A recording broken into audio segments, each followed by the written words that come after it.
दोस्तों, आज मैं तुम्हें सुनाने वाला हूं एक ऐसी दास्तान जो सिर्फ इतिहास की किताबों में नहीं बल्कि दिलों में जिंदा है। यह कहानी है जंगे बद्र की, उस ऐतिहासिक लड़ाई की जब 313 मुसलमानों ने घमंडी कुरैश के 1000 तिगुने लश्कर का सामना किया।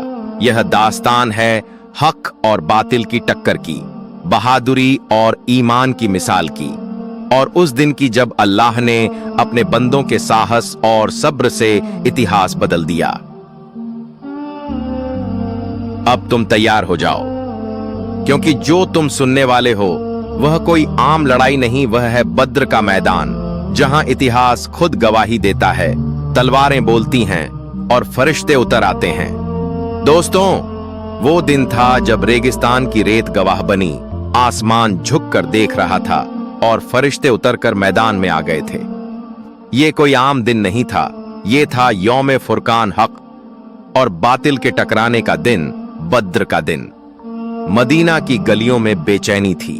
नबी पाक ने साथियों से कहा, चलो कारवां रोकना है, लेकिन अल्लाह का फैसला कुछ और था।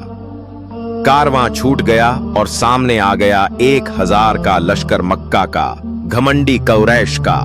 सामने देखो तो हथियारों से लैस घोड़े, ऊंट और सरदारों का शोर। पीछे देखो तो सिर्फ 313 मुसलमान, न तादाद न हथियार, मगर दिलों में ईमान का समुंदर।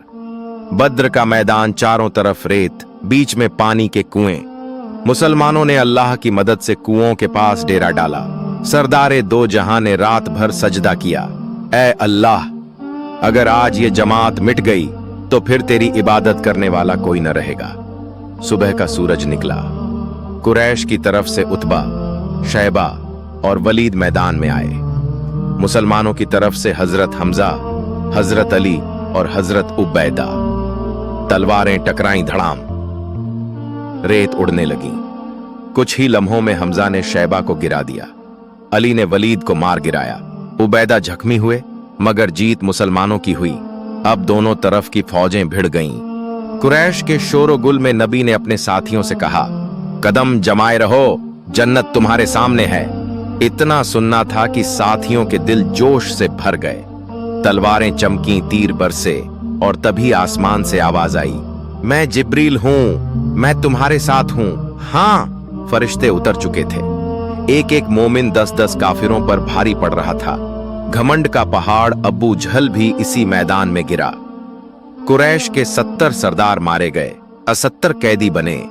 मुसलमानों के सिर्फ 14 शहीद हुए, लेकिन उनकी शहादत ने इस्लाम की नींव को और मजबूत कर दिया। अल्लाह ने फरमाया, वलक़द नसरकुमुल्लाहु बिबद्रिन व अंतुम अदिल्लत। अल्लाह ने बद्र में तुम्हारी मदद की जबकि तुम कमजोर थे। इस जंग ने दुनिया को दिखा दिया, जीत हथियारों से नहीं होती बल्कि सब्र और ईमान से होती है। तो दोस्तों, बद्र की ये दास्तान सिर्फ तारीख नहीं बल्कि सबक है। जब भी हक और बातिल टकराएंगे, अल्लाह अपने बंदों के साथ होगा। याद रखो, बद्र हर दौर में जिंदा है, बस ईमान और सब्र चाहिए।